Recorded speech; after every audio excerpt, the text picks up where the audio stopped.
A Fortunate Man, 1967, authored by British writer John Berger and featuring photographs by Swiss documentarian Jean Mohr, delves into the life and work of John Sassall, a local doctor tending to an impoverished rural community in England. The narrative not only presents a biographical account of Sassall, but also explores the significance of community and healthcare within this context. Sprinkled throughout are quotations from thinkers like Joseph Conrad, Michael Ballant, Jean Piaget, Jean-Paul Sartre, William Butler Yeats, and Antonio Gramsci, hinting at the broader political and philosophical implications of Berger's argument. The essay begins by introducing the setting of the Forest of Dean in Gloucestershire, where Sassall practices. Mohr's photographs depict a rugged landscape, simultaneously stark and idyllic, where the force of nature profoundly influences the inhabitants. Berger's accompanying text emphasizes the potential deceptiveness of landscapes, where one reality may be obscured by the appearance of another. Sassall is first encountered at the site of an accident, an incident involving a local forester trapped beneath a fallen tree.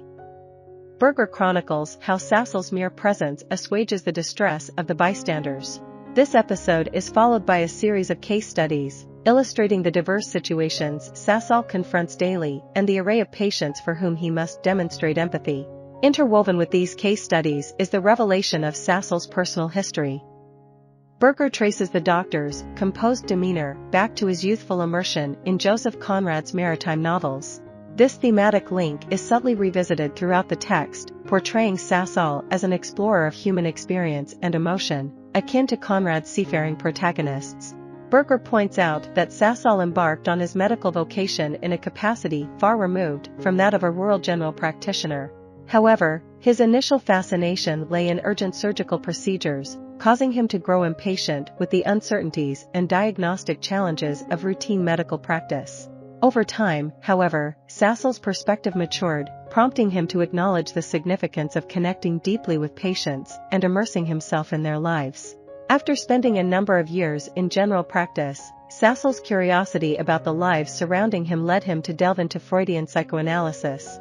Engaging in self-analysis triggered a period of despondency, but emerging from this phase, Sassall found renewed vigor and an enhanced capacity to serve his community.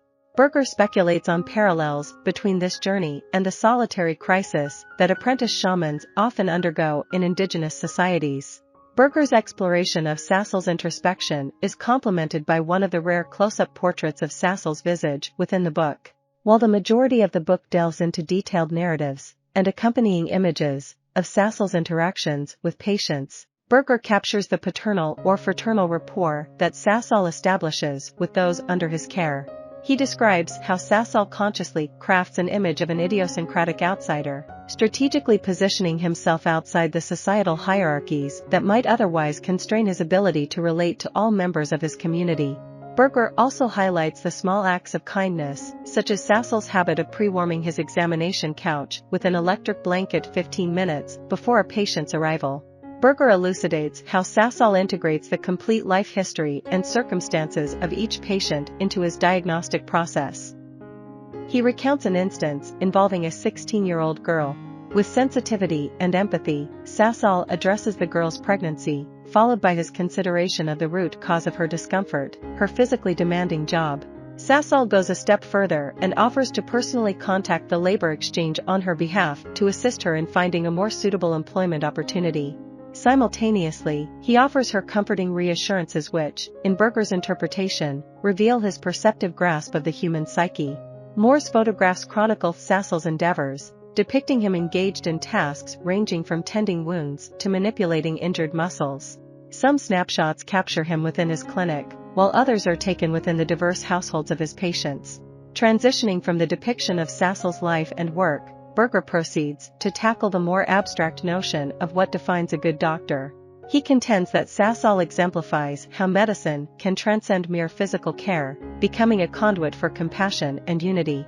Within the realm of community-oriented general practice, Berger underscores the insufficiency of a purely scientific approach to medicine.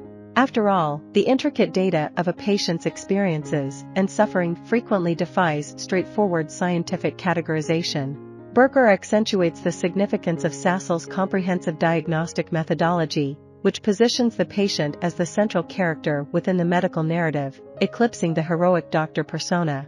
Concluding his discourse, Berger delves into the political implications stemming from his insights into Sassall's practices.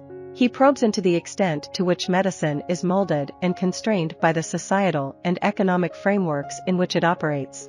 He emphasizes the inadequacy of any endeavor to objectively quantify Sassall's societal contribution. This prompts him to question how kindness can be valued when the lives of those receiving it are not held in esteem.